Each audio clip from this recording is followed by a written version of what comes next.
La realidad de las ciudades, cuento por Héctor de Alessandro, integrante de la antología El Cucaracho y otras aventuras. La realidad de las ciudades. Mi deplorable condición de argentino me impedirá incurrir en el ditirambo, género obligatorio en el Uruguay, cuando el tema es un uruguayo. Jorge Luis Borges. Dilucidar el arduo problema que tengo entre manos me proporcionará el denuesto y la apología en ambas orillas del río más ancho de la tierra, el Río de la Plata. El carácter real de esta historia ha de quedar necesariamente supeditado a la conmoción de primera línea que ha de iniciarse en otros órdenes. No me presentaré con mi nombre verdadero. Esta circunstancia no me afectará. Diré, solo por fijar de algún modo mi identidad para el lector, que soy la encarnación material y concreta de aquel poeta de segundo orden al que también cantó mi querido amigo Borges.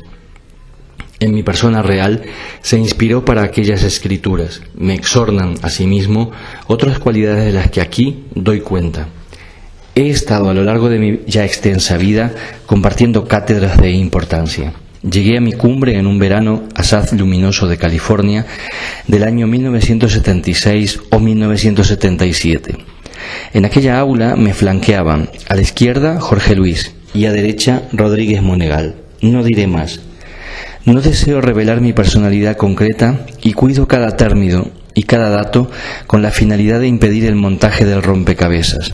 Siempre faltará una referencia. Nací en 1902 en una de las más bellas, luminosas y oxigenadas ciudades de la geografía, en la marítima Montevideo, una ciudad preñada de egolatría, una ciudad que cada amanecer parece desperezarse como un animal joven, pletórico de respiración. La bibliografía mundial la enumera distintamente. Fue o es, sucesivamente, la nueva Troya de Alexandre Dumas, la Atenas del Plata, la Tacita de Plata, en competencia con Cádiz, el otro monte de Isidore Ducas, significada como un Parnaso, capital de la Suiza de América, denostada casi exclusivamente por sus propios hijos, Julio Herrera y Reisig. No diré con qué palabras. A fines de la década del 40 conocí por segunda vez a Jorge Luis Borges en la cafetería Sorocabana, ubicada en el centro de Montevideo. No hacía mucho que Borges había tenido un accidente bonaerense. En la oscuridad de una escalera se dio un golpe en medio de la cabeza que lo dejó sin sentido hasta su despertar a la conciencia días luego en el hospital. Aquella experiencia sería trascendente para el desarrollo de su persona y, lo que es más importante para la humanidad instruida, su apertura a nuevos mundos fantásticos. En el mismo hospital, Borges solicitó lápices y cuadernos donde comenzó a notar lo que su imaginación se había encontrado de un modo, a todas luces, no casual. Aquella tarde polemizamos hasta el atardecer acerca de la enmarañada genealogía del antiguo virreinato del Río de la Plata, las equívocas circunstancias que nos juntaban, según el perdido lenguaje de los criollos, o que nos hermanaban si nos atenemos a las palabras de las castas políticas de las dos orillas. El fervor del patriotismo no es, claramente, patrimonio de Jorge, y tampoco forma parte del mío, aunque me duela. Ambos éramos aquella tarde de similar parecer. La forma que le aporta el medio no debe oprimir a la persona, pensaba yo, algo más adentrado en materias de la ciencia política, ciencia que en nuestros días lleva un nombre más parecido a la designación de una vacuna antimicrobiana que al de un saber.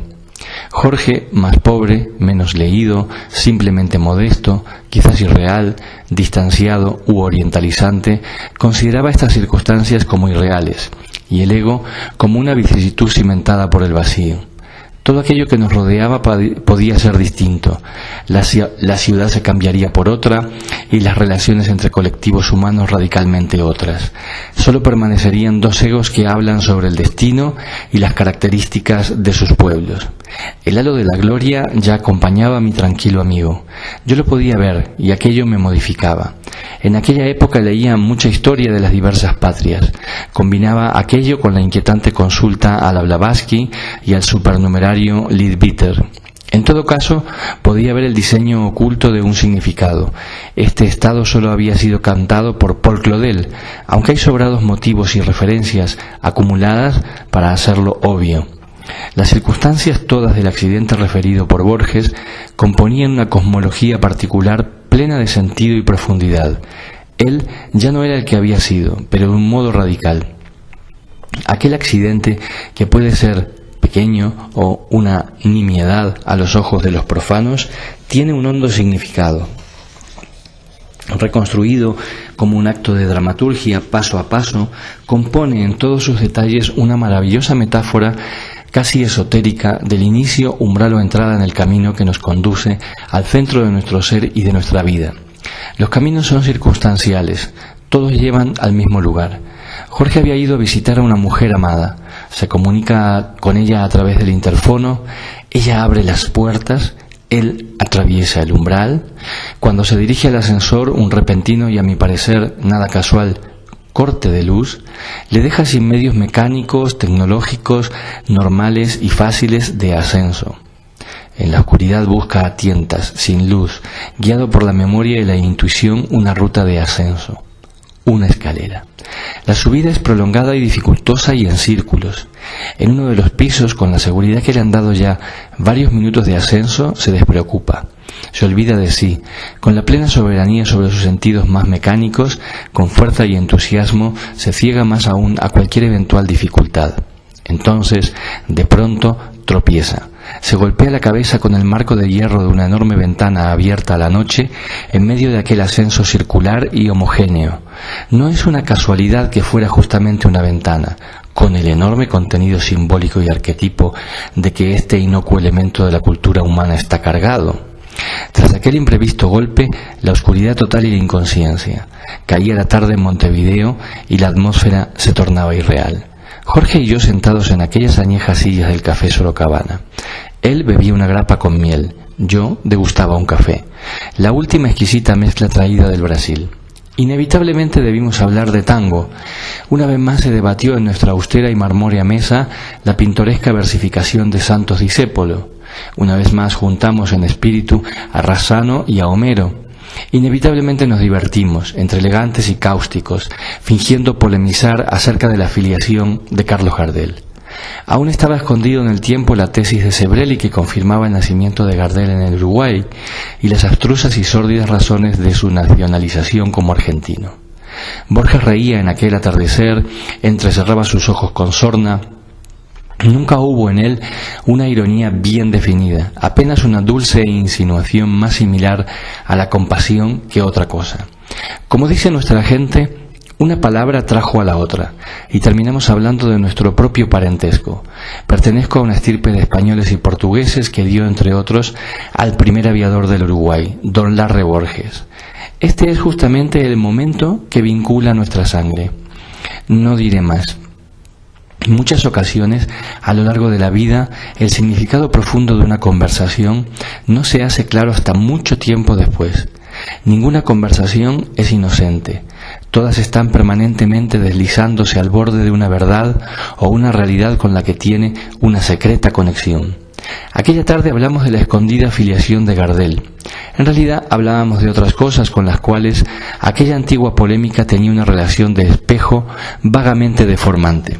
Borges hablaba, esperábamos a alguien, no recuerdo a quién, y comenzaba a sentirme extraño, como si buscara algo inquietante en mi memoria.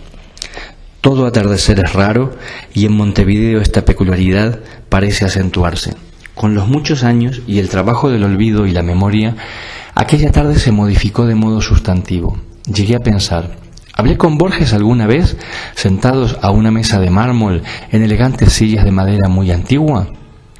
Las alternativas excitantes de nuestra ciudad, el ir y venir, las nuevas inquietudes, el reverbero intelectual, no me impedía volver cada tanto a repasar aquella tarde.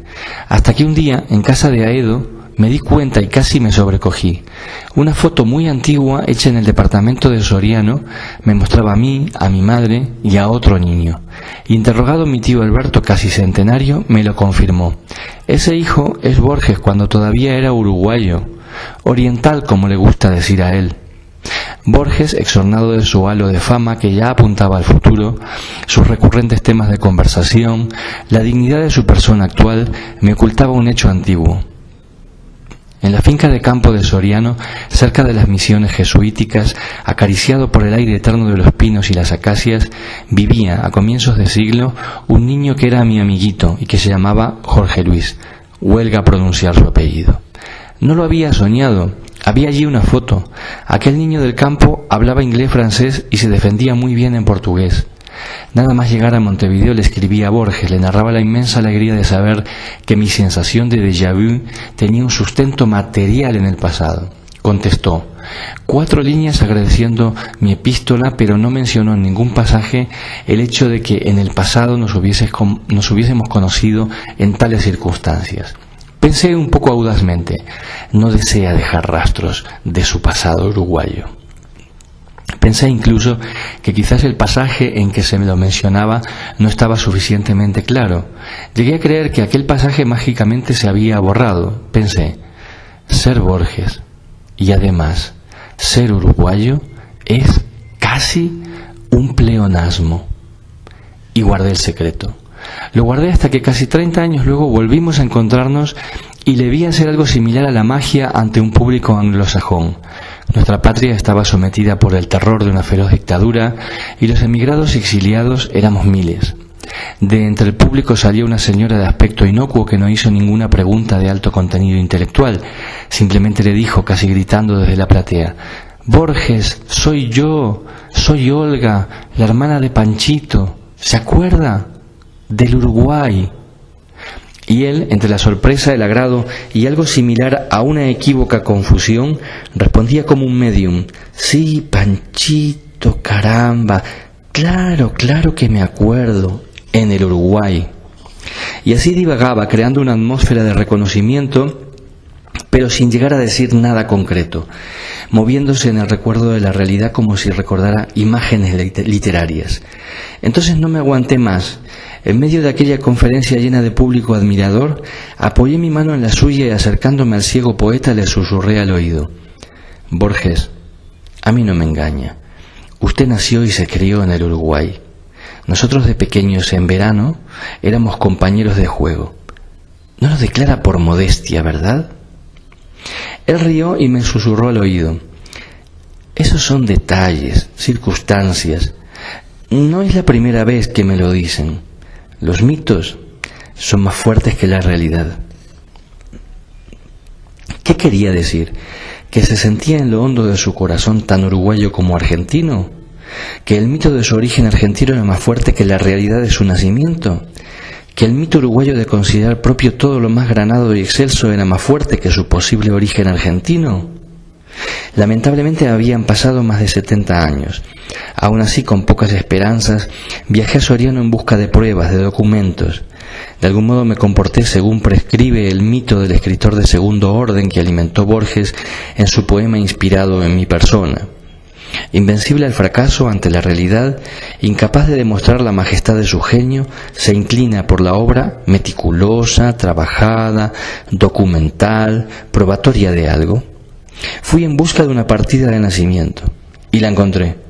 El 23 de agosto de 1900 había nacido un niño en Soriano con su nombre. Allí estaba. Los nombres de sus padres estaban borrosos, pero podía restituirse en la caligrafía emborronada por el tiempo con algo de imaginación. Esos, los nombres de sus progenitores. Fui a casa de nuestros antepasados. Casi nadie lo recordaba, pero suponían que era ese escritor tan famoso. Nuestros antecesores no estaban al tanto de las novedades literarias. Apartados, vivían del material rumiado por su propia memoria. Mi tesis demostrativa se quedaba coja. Mi tío Alberto Aedo tampoco se atrevía a afirmar con seguridad la identidad de aquel niño y el hombre actual. ¿Quién puede asegurarme que corrí tras una fantasmagoría? Borges era un experto en fantasmagorías y en la redacción de anécdotas fantásticas. El uruguayo que se hizo pasar por argentino. Narraba con inocencia auténticas mitologías mediáticas entre este y los otros mundos. Dejó lo mejor de sí en conversaciones misteriosas construidas con un sinfín de sobreentendidos. Solo yo poseo el secreto, la hermenéutica de su ascenso a la luz en una torre oscura con todas y cada una de sus claves cabalmente ocultas. Poseo un documento y la contumaz convicción contraria a la de una generación entera en el ancho mundo. El tiempo es nuestro único aliado. Cae la noche en Montevideo. Solo yo sé que Borges era otro uruguayo. Y como dijo un gran poeta, solo es real la niebla.